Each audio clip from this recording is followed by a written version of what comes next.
Introduce myself. Okay, hi. My name is Vinay. I'm the chair for this round, but you can just address the panel as a whole.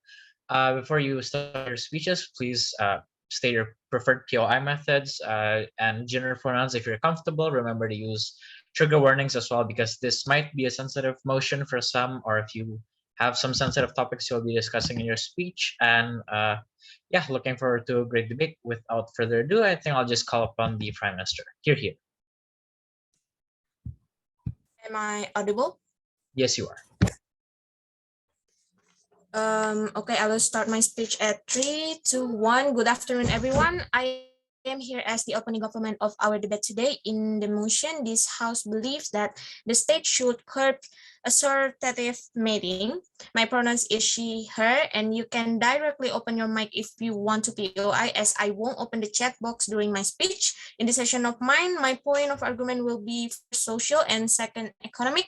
Okay, before jumping into the description and argument, as we know, assortative mating is the phenomenon of people primarily entering relationship and building families with those who similar social and economic characteristic. From the motion, we can conclude that this assortative mating example are the same ethnic group, the same social status, like rich should marrying the rich and the poor should marrying the poor too. And for example, Sunda must marrying Sunda and Java must marrying Java, and Java cannot be marrying with Sunda.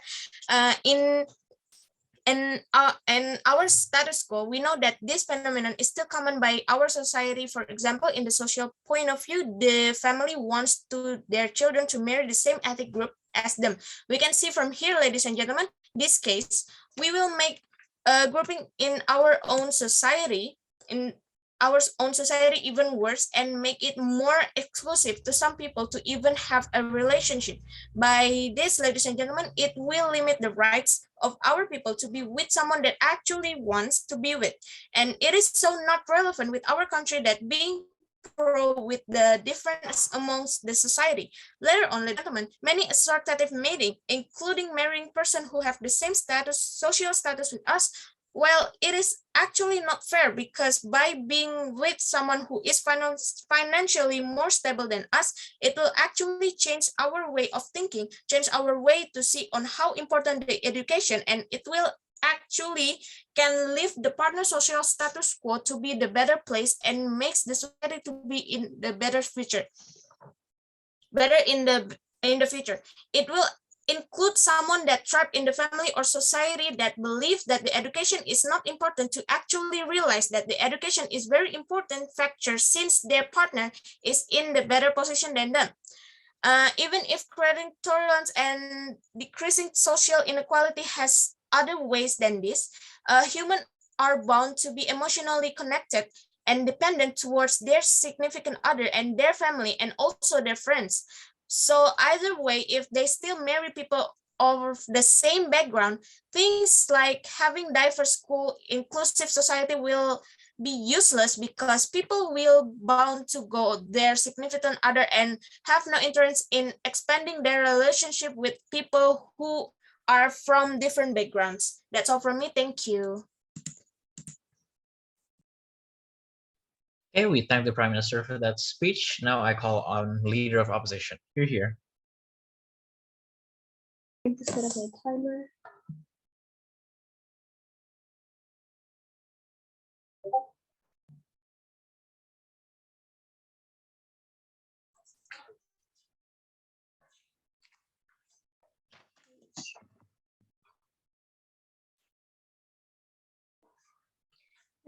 Am I loud and audible? Is my voice clear? Yep, you're audible. POI student audibly, and please don't type them in the chat box because I cannot see them. And my preferred pronouns are she, her. My speech will start in 3, 2, and 1. Panels, let's bring some common sense to this debate, right? What this debate about is asking about how us as opposition think that curbing a relationship shouldn't be agreed on. Relationships are very arbitrary and have a lot of disparities. Relationship isn't something that you should be standardized for in states, and this shouldn't be this should be unsubstantiated. The reason we say this is that notice under governments of the house, what will happen is that it will be limited for people to explore relationships and their dynamics as well. It'll be hard on government side of the house to pursue the idea of check and balances in partners, right? But before that, I'm gonna have three parts of my speech. Firstly, our model and the status quo, and secondly, a direct engagement towards the publishing case, and thirdly and lastly, I'm going to move on to my points of argumentations, right? Panels note that before anything else, allow us to come clear to our case. Let's take a look at our status quo right now, right? Clarify, we're not saying there is any existence of banning and prohibiting someone, but what we try to propose here is on how the status quo right now has different variety of relationship bond. There are characteristics of people who are looking for someone in the same level or strata as them, and there are people who would like it to accept and emancipate any kinds of further reasoning of love. We're talking about relationship here. This isn't a relationship like you and your classmates in school. It's not that shallow. We're talking about building a family together, having a kid, committing to your wife or husband for your life, and be on your side for the long run. Before we actually start up any of the relationship, we cannot start up any standardizations like government tried to propose. We should bring the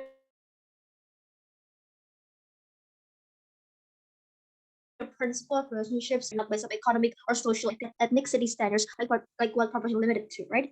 The status quo on their side of the house, people are still opting into the same races. People are still opting into to marry someone that is rich if you're rich, and marry people that are poor like you if you're poor.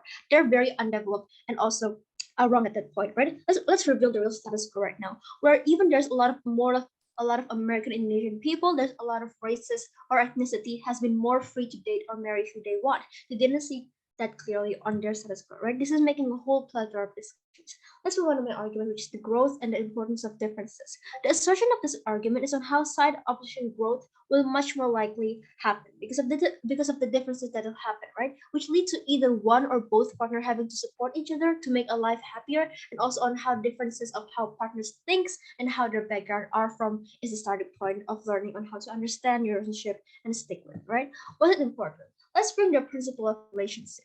Curbing itself is so wrong. The world and the definition under the curbing is actually very unethical for a relationship and love bond. Setting limitation to someone else's relationship, this shouldn't has be done. You don't want your parents to limit who you date or marry, or who can be your boyfriend or not, or who can be a girlfriend or not. This goes the same way with the state. They don't clearly give us any definition of what state is like, either that is a country or a people or whatever that is, but people don't want to opt in into that no matter who they are and who have the power or controls over that, right? Because we're talking about relationship, which is a personal thing, which in every each of individual have their rights to choose from, no matter who they are, or no matter whether they are rich or poor, right? And the second one is that the effective relationship may be the most significant key to obtaining desired results. For example, if you have, let's say, a complex relationship where they're not all going to be happy, not all going to be the same, that will be actually more interconnected with the world, right? Poor marry the poor, rich marry the rich. Those are what they try to propose. Those are what they try to have the analogy on, right? But notice on how people who actually are poor will still keep being poor, and people who are rich marry the rich will most likely stay the same and also have a more complex connection itself, right? We'll say that this is also not in the idea of growth. We don't see what is the key of them trying to propose the curbing thingy, because notice on how relationship have a goal. Every relationship that you opt into or people try to opt into have a relationship, what do they want? What do they want to achieve? What do they expect from this relationship, right? For example, maybe the mutual feedback of efforts, maybe the mutual feedback of can give us like a good family or a good heritage. Those are the kind of things that people have their set goals, right? And we kind of touch them quickly. But notice that under our position, we don't see any clear reasoning on why they curb and was it exclusive to curb some relationship in order for them to gain something, right? If they want to gain growth, they won't likely happen, because notice if they're going to propose on how, oh, if you're poor, you should marry the poor people only, those will lead to even a more economically background status of a poor country and stuff like that. Like for example, in Indonesia, we don't think there's any limitation should be existed on that side or on that matter, right? If you whether you are rich, whether you are poor, if someone likes you, if someone loves you, if someone wants to opt into a relationship with you, that shouldn't be a barrier. And even if it's a barrier, someone would fight for it, right? Differences matters, because when it comes to relationship and results and words, for example, or commitment, they have everything to do with keeping up with people difference, like relevantly, right? If there's differences, more likely to be much more a variety of problems. For example, we're not saying problem as in bad, we're not supporting problems. So what we're saying is, if there's differences, if there's like a different way of thinking, if there's a different way of how you look into the world, no matter with your who your partner with, there's much more likely um non-biases, and the way of your performance in a relationship will much more likely be happier. For example, if you have a problem with your partner, most likely people can just what their opinion is and why is it different and which one is better or not. But notice under government, since they're the same, since they're looking for the one which for example we have the same moral education, which have the same ethnical background, they're just gonna stay as it is. They won't know about anything. They won't know or start to learn about something from that relationship itself. So the idea of growth will likely not exist to them. That is why relationship under the same house most likely won't be happier by at the end of the day, because notice on how goals of relationships are matters, right? And for other reason, we're so proud to oppose. Right. We thank the Leader of Opposition for that speech. Without further ado, I call upon Deputy Prime Minister. Here. Hello, am I audible? Yes, you are. All right. My preference for POI is for you to open your microphone because I would not be checking the chats.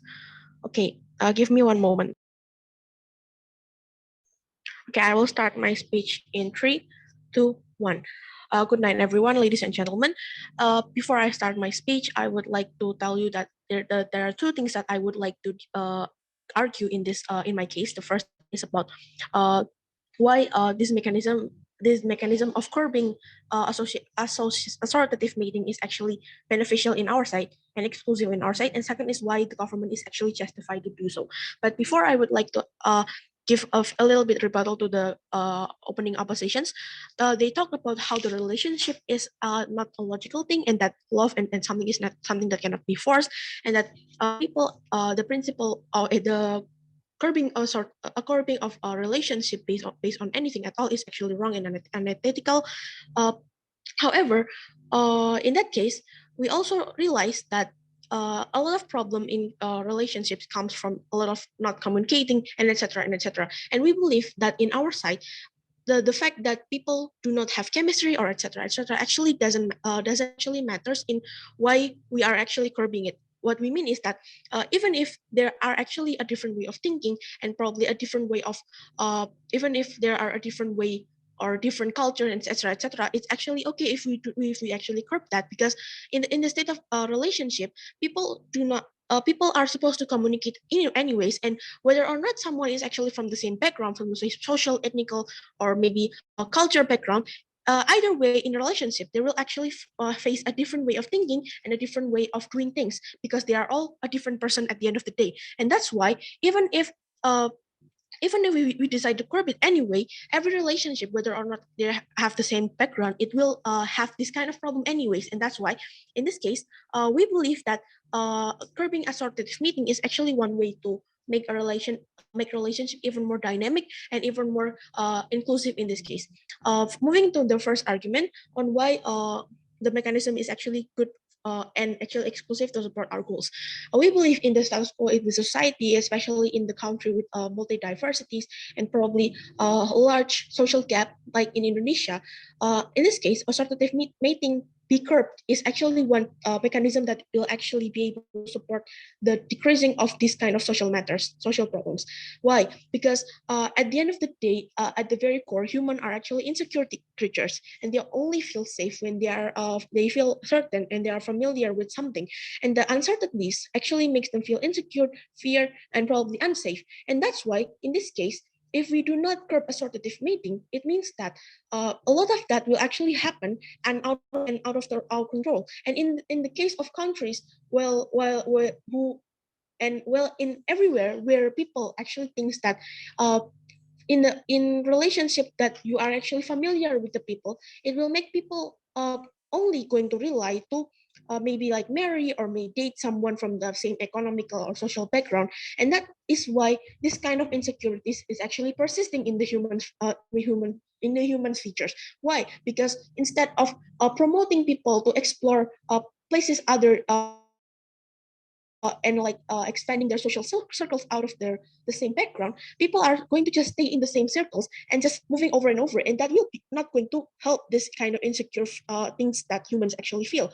And why it is actually why does this actually correlate to assortative mating? Because humans, as my Prime Minister had said, humans have the tendency to rely and just be dependent on the person that they think is important, and that's why in this case a lot of a lot of society there are the people who are actually from the same background are actually circling and making their own communities whether they realize it or not. And that's why even though and that's why the assortative mating is actually important to be curbed, because in this case the humans and people are actually going to just stay safe in the circle, and that means that they are not going to have interest or want to expand their social circle aside from the one that they have already been to, the one who are the same as them. In this case, we are not talking about how the world is actually diverse enough and that there are globalization, etc., etc. Because no, even if the people actually know that there are diversity, that the society is actually diverse enough, there are still the social gap, the social inequalities. There are still stigmas between ethnicities and etc., etc. And this is why, especially this is why, in this case, the social gap and then the intolerance in people who are from the different background. This is why this is important for us to limit or curb the assortative mating, because we believe that even if we do, even if people do have like a diverse social circle and etc., etc., at the end of the day, a lot of them doesn't. A lot of them only prefers to interact with people who are actually in the same background as them. And why this is actually harmful for in the long run, because in the world that is supposed to be a global village, there's supposed to be a lot of its globalization. In this case, this kind of situation will not going to be able to make the people expand their circle, and that means that they are going to not going to try to understand other people anyways, understand that people have different cultures, different thinking, different way of doing some things. And even if they do logically or maybe like technically they do know how that works and etc., etc., in their heart they will not they will not actually supports them and maybe accept them, because they think that is not safe, because they are not familiar in that case. And that's why this mechanism is actually exclusive in why assortative mating curbing is actually going to be good in decreasing social inequality, stigmas, and then increasing the tolerance between the differences in the society.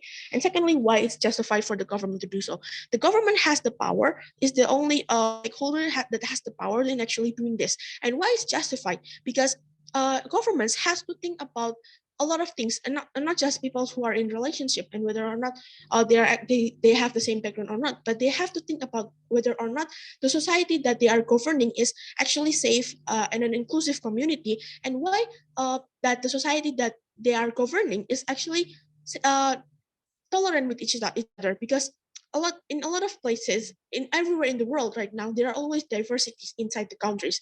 And that's why in this case the government is actually wanting to have a more inclusive society, which means that it will lessen conflicts, it will create enriching the cultures, and it will make everyone be able to appreciate everyone's cultures. And that's why it is justified to do so anyway, because the government who has the power, it has the best interest of people. And even if that curbing relationship between the curbing assortative mating is actually maybe even though there are probably some kind of people who at the end of the day cannot be together and etc., etc., it doesn't mean that they cannot find other people. And it doesn't mean that we are actually and it doesn't mean that they are not going to be forever be happy, because at the end of the day the relationship is based on whether or not people are actually going to try for each other. And that's why either way that even if we do curb assortative mating, people will eventually going to find their true love anyway, if you're going to be if you're going to talk that way. And at the end of the day, we believe that the state should have to curb assortative mating. And we give our stance back to propose. Thank you very much. Thank you for that speech. Reminder that maximum time for your speeches are 7 minutes and 20 seconds. And after that, I am not allowed to write any more of your speeches. So with that being reminded, I now call upon Deputy Leader of Opposition. Here. Hi, I'm so sorry. Can I just go to the toilet real quick? Sure. All right, thank you so much.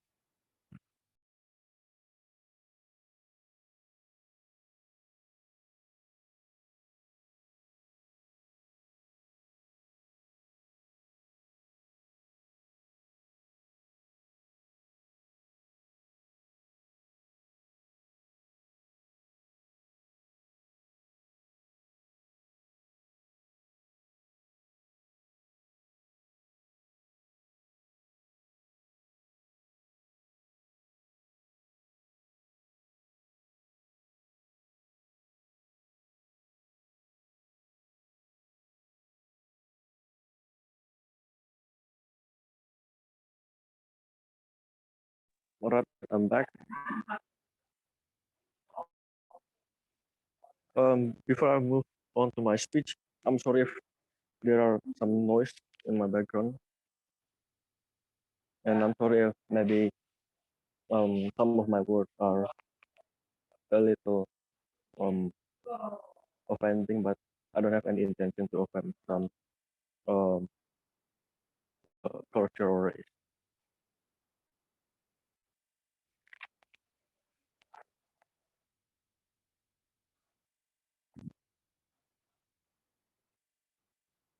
Starting my speech in 3, 2, and 1. The world under OG is where relationship will be very limited. We oppose. 3 parts on my speech. Number 1 about the rebuttal. Secondly, moving on to my framing, and lastly will be my argument. Number 1 then.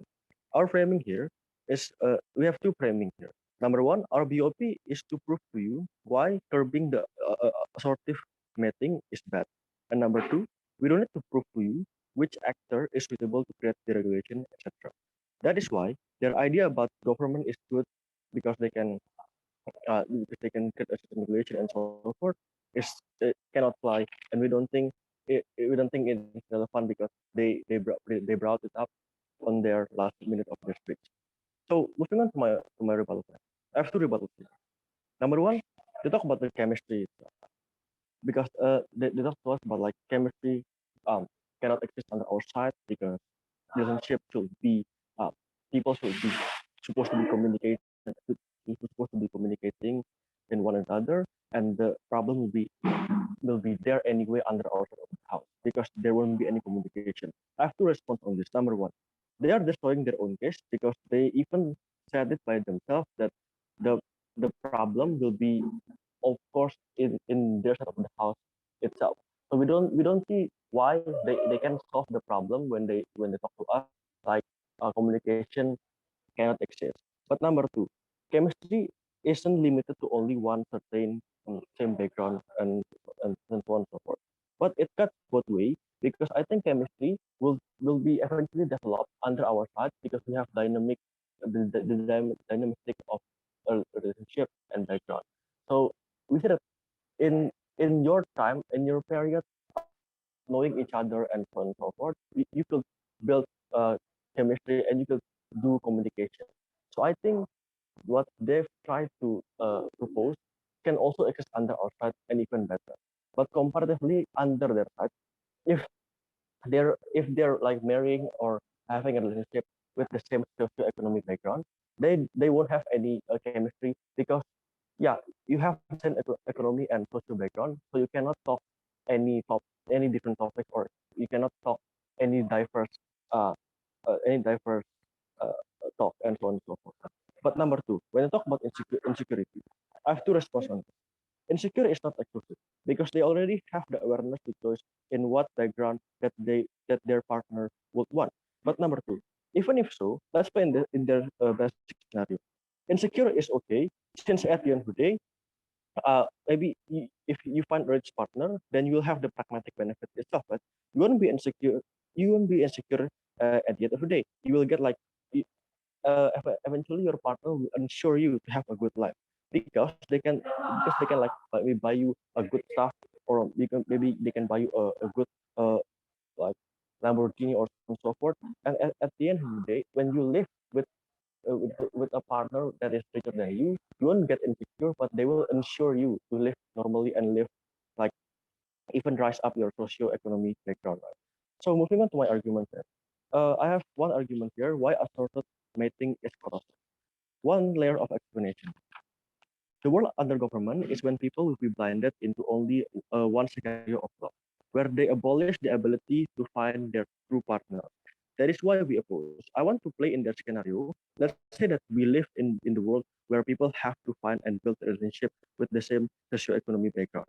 That is to say, you will be only forced to stay in your principle and current condition because you won't and don't want to find other possibilities exist of a relationship with a much diverse spectrum, right?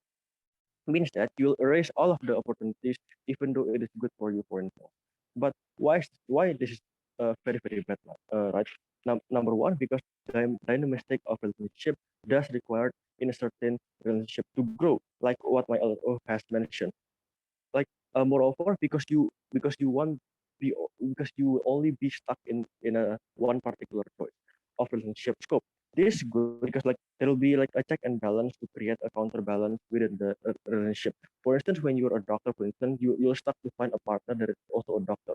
Comparatively, under our side, you don't need to find a partner with the same background, and maybe you can find like a partner that is a banker, for instance, and you're a doctor, and you guys can like um, giving advices to each other, and that's why you won't stuck, but eventually you'll grow together with your partner. But number two, I think standardization will exist. That is to say, this kind of curve will be in form of obligation because you control them, right? Means that people will be standardized by this parameter and will be glorified to do so. Toxic society will exist under their side because discrimination will happen, inequality, racism, and so on and so forth. How does the step by step analysis when a rich community want to find partner, they need like to find their partner with the same wealth, with the same like income and so on and so forth.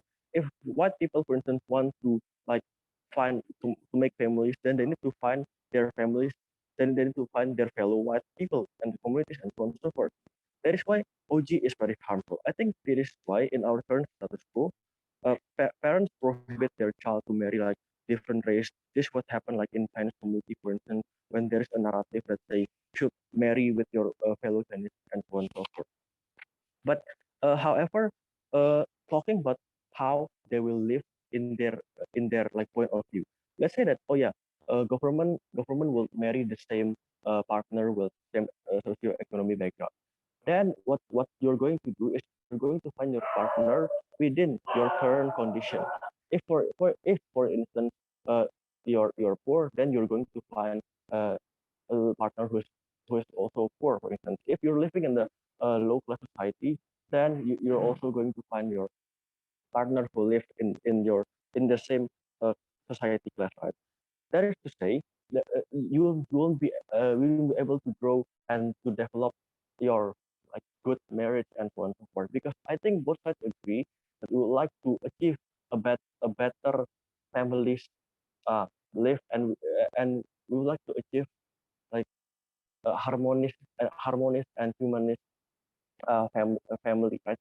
But however, we didn't get any responses from OG on how are they disagreeing or are they agreeing with our case about like people will be stuck and cannot grow.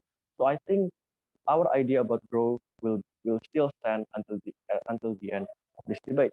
But however, uh, since let's say in their scenario when they said like, oh yeah, like people should marry the same socioeconomic background because like uh, there won't be any insecurity and so on and so forth.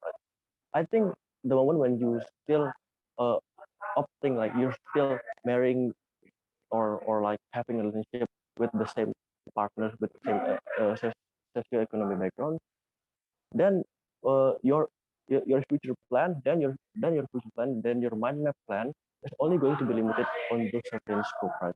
Then the insecurity will be even bigger under your side because you cannot like opt out from those insecurities.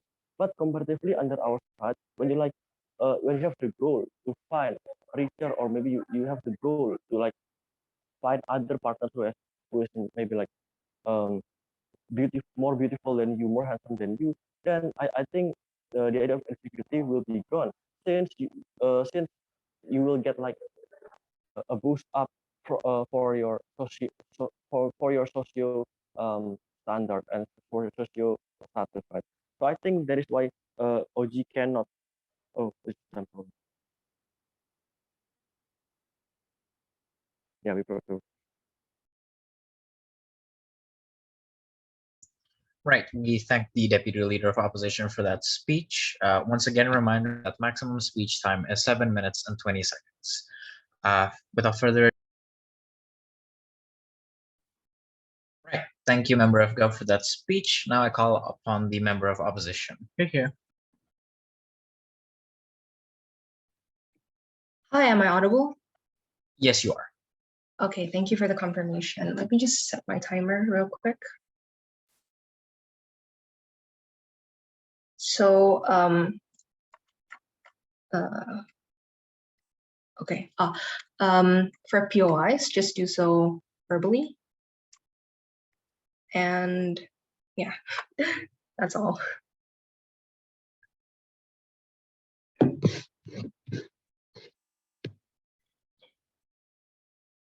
So yeah.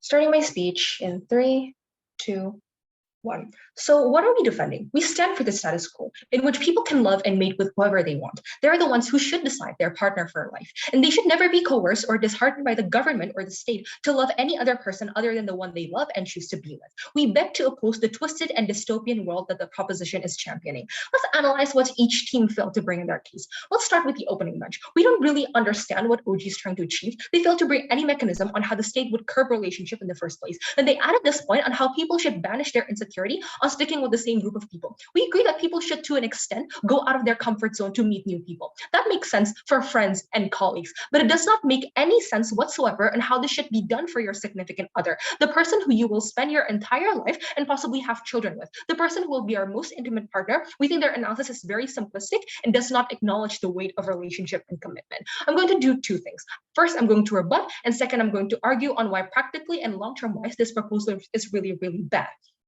First issue for rebuttal, though, on the economic disparity and how the government bench can minimize that by marrying the poor and the rich through the curbing of this assortative mating. Firstly, government's proposal is such a mismatched solution, right? Just look, if you want to close the wealth gap or whatever, you are better off creating welfare programs for the poor people by providing more education and jobs and any other ways in which you have a better certainty and a better guarantee of the poor actually succeeding and not being poor again. When you solely rely on marriage, just look, each family might not have the same priorities and aims, right? One family might want to make the poor partner not poor again, but another family might only want to stay in their actual class position by and not address the the situation of the poor partner, thus making this kind of proposal very unguaranteed and unclear. Second rebuttal, on the growth of cultural diversity under the government side, if this is what the state wants, which is their main premise. Firstly, this is simply untrue. At best, with non-assortative mating, you only get the diversity of your partner, which is only one person out of millions of people and millions of ethnic and racial backgrounds. Because at the end, pragmatically, you only care about the life and the background of your partner, right? You don't care about any others. But secondly, this would create state discrimination even more for the people who still choose the similar partner even after curbing on something that is so arbitrary, right? We think what would happen under their side is similar to breaking a law or social norm in which these kinds of people will be isolated and would be like would be deemed as a criminal even because of something that is so arbitrary, and we have proven to you it is so unclear on the benefits. Thirdly, even if this is successful in making more diverse couples and partners, this is actually going to be way worse under their side, because when people already see this quote-unquote success in creating a visually diverse society, they will eventually stop doing more work to actually create more real diversity. Eventually, many crucial social movements like the BLM and etc. will stop or lose support, and this is so dangerous when we already talked how ineffective mating is at creating actual diversity. Thus, the benefit of this proposal is so unclear and so arbitrary. So on my argument then, on the decline on people's trust towards the government and all the other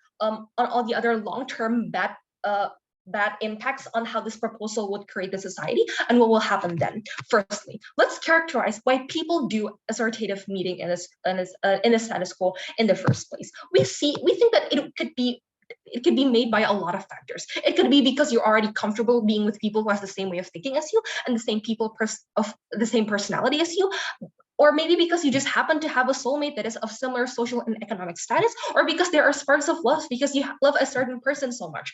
In essence, right, there are just too many factors at play in deciding why people do this phenomenon in the first place and make this decision in the first place. And even if the state has, let's say, enough data that most people have been deliberately doing this, and the state deemed this as a problem because of racism and classism, for example, and or ethnocentrism, as the other teams have spoken of, the state has no right to assume that every single person doing this phenomenon on the basis of the same problematic reason, because it is just so simply untrue, right? So firstly, what would happen on government trust?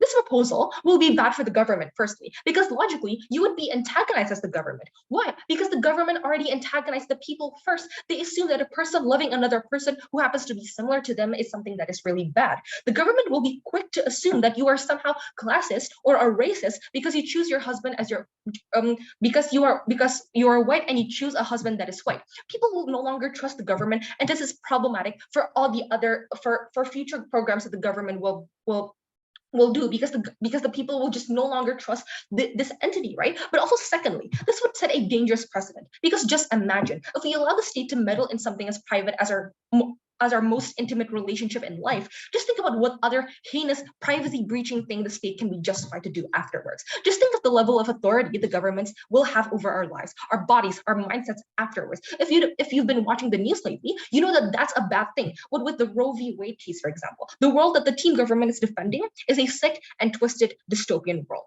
But thirdly, on actual relationships on the ground, the ones who will be most affected by this proposal. This is what will happen when this propaganda is taking place on the other team's best case scenario.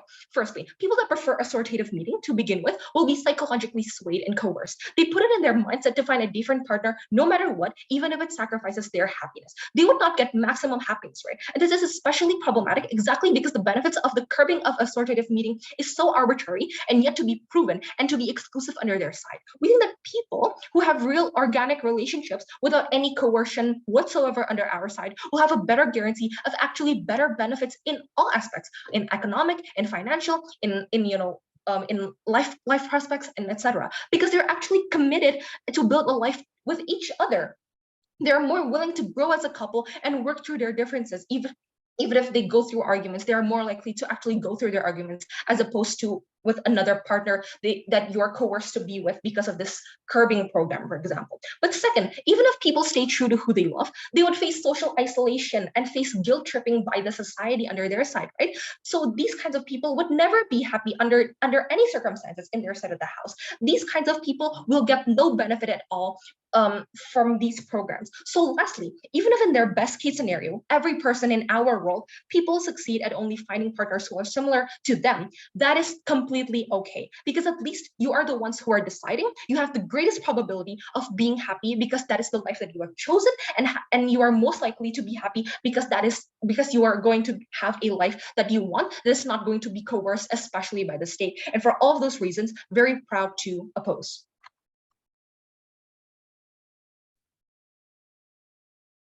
Right, we thank the member of opposition for that speech. Now calling upon government whip to close the government case.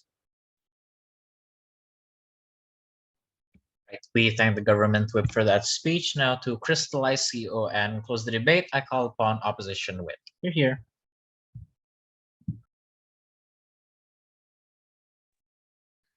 Just give me a minute, I'm gonna turn on my timer.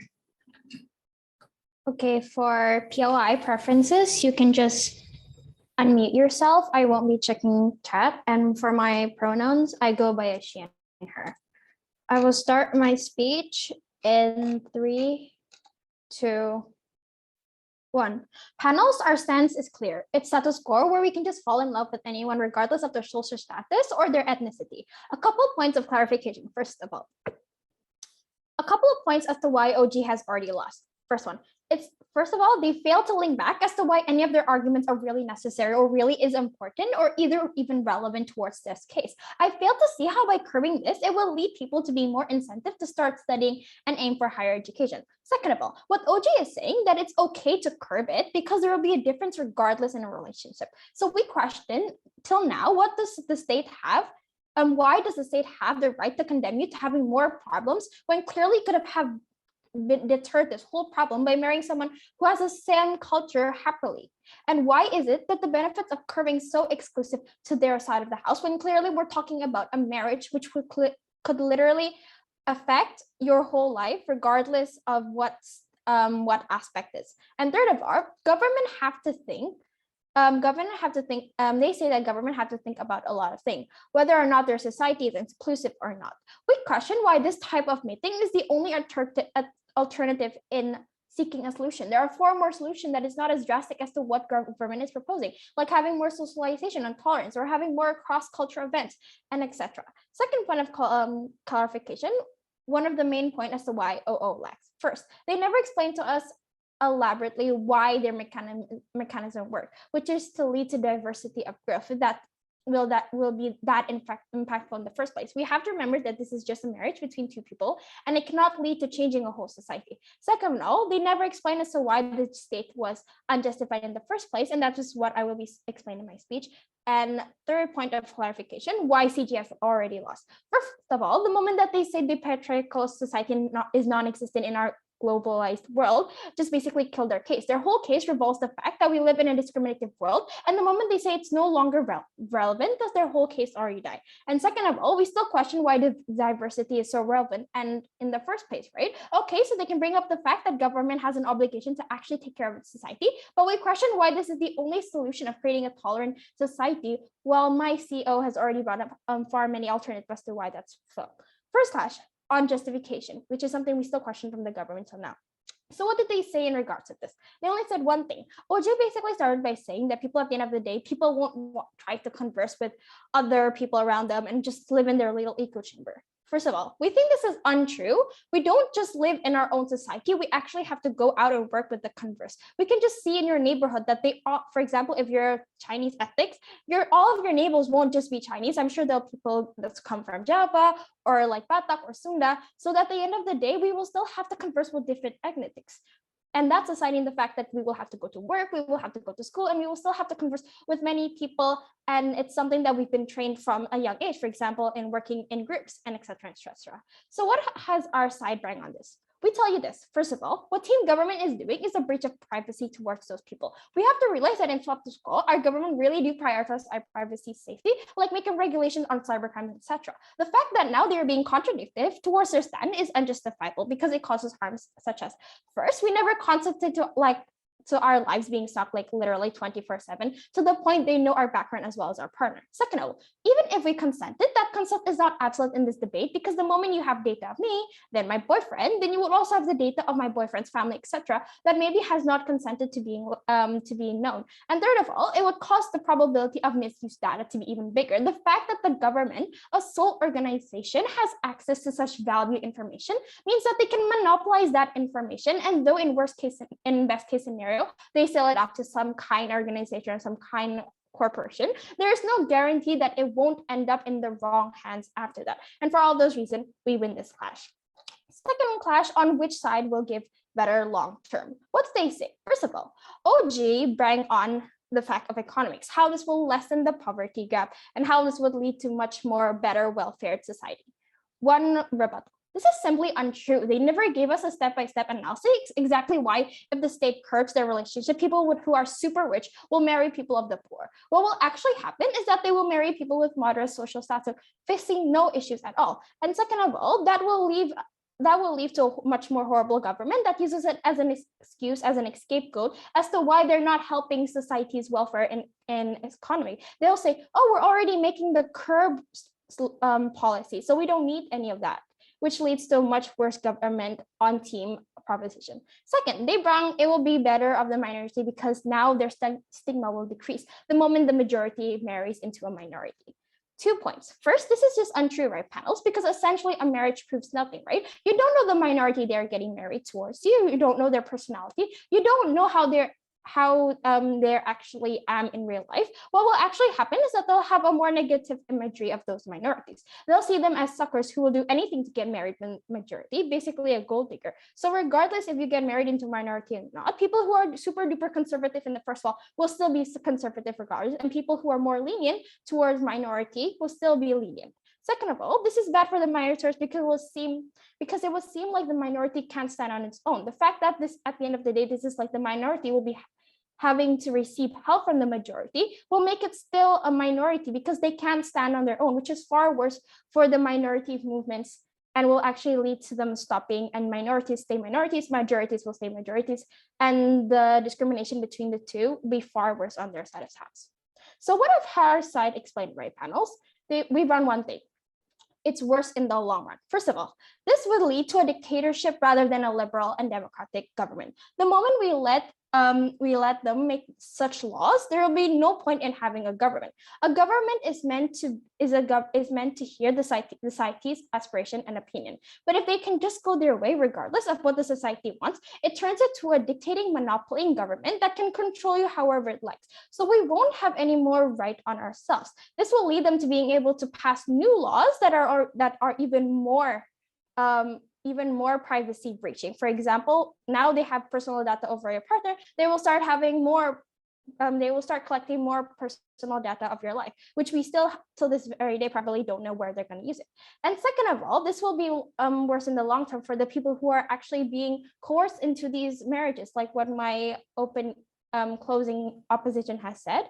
Regardless of which case, first of all, you actually move into a marriage you don't want, or second of all, you move into a marriage but you're unhappy, you will still be unhappy regardless in both scenarios. So team government has failed. And for all of those reasons, very proud to oppose. We thank the opposition whip for that speech. Now, please give me some time to come up with my decision in the OA. I'll come back and deliver the OA once I'm done. But yeah, thank you so much for the debate. You can virtually cross the hall. The decision. Okay. Before I continue the OA, just want to make sure. OG, are you here? Here.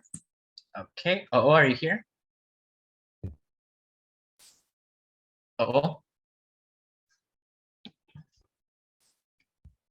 Opening opposition, are you here?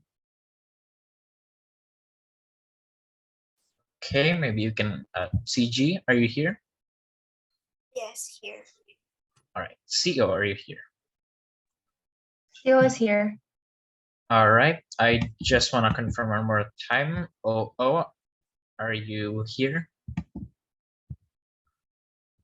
I see one of you is here.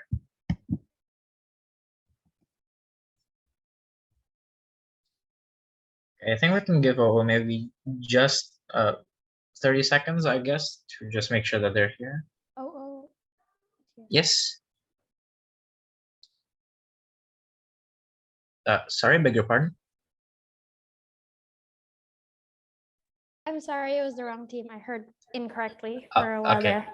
Sorry, no worries. Yeah. OO, are you here? We're here. Okay, thank you so much. Right, I can then proceed with the OA. So thank you everyone for the debate. I think it was quite an interesting debate. I'll divide the OA into 3 parts. So first, I do have 2 general comments to start off. Second, I'll discuss the decision. And 3, I'll give to you the 6 comparatives between each position and of course, justifying the decision. So first, talking about general comments. I have 2 main general comments for this debate. First, I think there's a bit of a sort of confusion between, and especially this is more apparent on opening half of the debate, on what the definition of curb really means. I think this is something that really should be made clear from the beginning of the debate, and it would actually help the debate a lot, especially towards the end, to explain first off what curbing is, and then of course how the state would therefore continue to curb assortative mating, etc. So yeah, I hope for future debates this is something that can be cleared up as well. And second, on engagement, I think that there needs to be more charitability essentially from each side. I do see attempts to rebut and compare, which I definitely do credit, but I think it would have been much better if the comparative was more charitable to the opposition for maximum comparative, and then explaining what the precise, like, even if scenarios in each world would be would have made the comparatives much more clear. But with that being said, I will continue on the decision. So the decision is as follows. First goes to CO, closing opposition. Second goes to CG, closing government. Third goes to OG, opening government. And fourth goes to OO, opening opposition. So I repeat, first is CO, second is CG, third is OG, fourth is OO. Under the following comparatives. So yes, it was a closing debate. So the first comparative is talking about why closing topples over opening bench. And I think that it's quite simple. Opening bench throw quite a lot of ideas about talking about diversity, talking about social disparity, etc. I think that these ideas were more clearly manifested and crystallized essentially in the closing benches rather than the opening benches. And I think that on comparative as well, I see more of an engagement on each other's scenarios on closing benches rather than opening benches. So which is why I give both closing teams over the opening benches. So right, moving on to the fourth versus third comparison, talking about OO versus OG. So why do I give OG over OO? I think there is a bit of a deadlock in the idea of OG bringing diversity and OO bringing freedom to choose relations, right? And I think that this sort of deadlock mainly happens due to the minimum process analysis that comes from both sides of the house, right? I think so. Therefore, the metric needs to be more on the engagement and sort of comparatives brought on by either side. In this case, OG sort of neutralized OO's idea of freedom with the argument of insecurity being quite a main factor in people's decision making and choosing relations, right? So therefore, what I get from this analysis is yes, open opposition talk to you that you should be free to choose whoever you want, but then OG sort of questioned that freedom and like by saying that, well, it's not really freedom because at the end of the day, people are insecure and they'd rather choose the safety of being in their own statuses, right? So while I do think this sort of lacks comparative on why therefore the idea would be better on OG, I think that OO's main benefit of growth therefore as their end goal would be somewhat disproven by this analysis that OG brings, right? And I think that comparing OO's responses as well, I think that the OO sort of lacked a response on OG's case about government being the ultimate stakeholder at the end of the day. I think that there were attempts to sort of frame this argument out, but at the end of the day, I see that the framing sort of lacks explanation on why this wasn't the burden of government or opposition to prove, right? So I think this therefore eventually fell short. Sorry about the long comparative, but I think that this was sort of tightest comparative between all the positions, right? So moving on fourth versus second, talking about the OO versus CG, right? So essentially, I think that the idea of pragmatic benefits coming from opening opposition, because they sort of explain to you that, there would be more pragmatic benefits for you to be able to choose these relationships. I sort of credited this lesser compared to the harm of economical gap that CG therefore brings. And I think that there was another idea that was thrown around in the debate about discrimination, right? So let's talk about these two things. First, on pragmatic benefits from the relations. I think that CG sort of give a more clear process analysis on how economical gap would be extremely harmful at the end of the day, because people would currently in status quo choose their own social statuses and choosing relationships, right? So therefore, I think that when opening opposition talk to you about, there would be essentially a lot of freedom and there would be benefits coming from these freedom, CG's mechanism and mechanization sort of frames this argument out, right? Then talking about discrimination, right? I think OO bring to you quite an interesting argument about how discrimination would sort of be standardized, but I think that that was unfortunately a slightly under mechanized idea that was eventually disproven by CG, who explained that discriminations happen via ethnocentrism, etc., that would continue to create this stigma, intolerance, etc. So I think that this process analysis makes me credit CG over opening opposition, right? Next comparative is on, lastly, on opening opposition versus closing opposition, right? This is fairly quick. So I think that CO sort of cleared up a lot of the confusion that happened in the opening debate, especially on opening opposition, right? I think that opening opposition brings you some similar ideas to CO, but for example, about how relationships are arbitrary and therefore shouldn't be interfered in by the state, etc. But I think that a lot of the process analysis that was really required for me to sort of buy into opening opposition's argument only came exclusively in CO. And I think that while opening opposition's arguments are completely valid, they all sort of rely on the process analysis that CO later on gave, talking about happiness, talking about diversity, etc. So because of that, I credit CO over OO.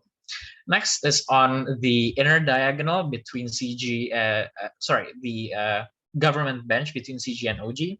I, similarly to why I credit closing bench over opening bench, I think that CG sort of mechanized a lot of OG's case, especially about diversity, which then ties into the same thing that I talked about earlier, that essentially OG's arguments, while also valid, also cannot fly without CG's more clear manifestation of harm and talking to you about the ideas of diversity, etc.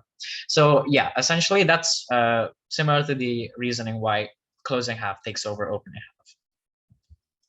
Next, talking about third position versus first position, right? CO versus OG. I think that CO really break down the government bench's characterization on why the state should have power, and sort of flips it, right? By saying that because relationships are such an arbitrary concept, this would be seen as the government being intervening, etc. And they later on talk to you about how it's very harmful in the long term, right?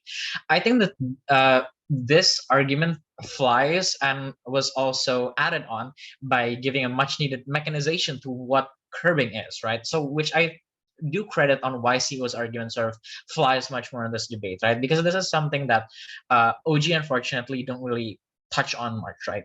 The CO were also sort of able to break down the idea of diversity that opening government brings, right? And they give to you this additional harm that in the long term by saying that OG's main benefits of diversity sort of wouldn't happen because first off, this would for the state mean that the state sort of isolates the people and criminalizes them for something that is arbitrary, but also would be harmful to the arguments of the efforts that create the diversity, right? Because society already sees that, oh, this is already a good thing, so there's lack of incentive to continue to do better.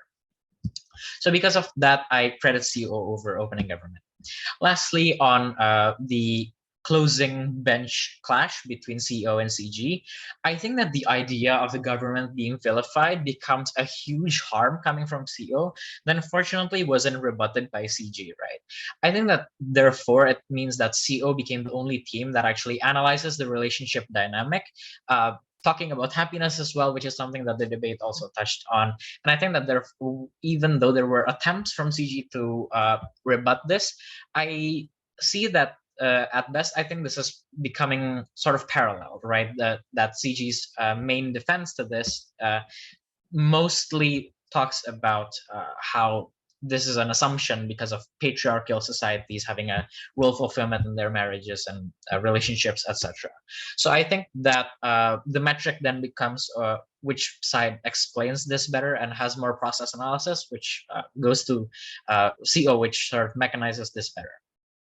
And lastly, on the metric of discrimination, I do credit CG a lot for bringing this analysis, especially because it cleared up a lot of the confusion on this clash on opening bench. But I think that even though this was a very, very tight clash, I also ended up giving this to CO due to more of an analysis of social movements still having mobility in status quo due to their currently still being an incentive for them to sort of do action simply because there are discriminations that happen in society.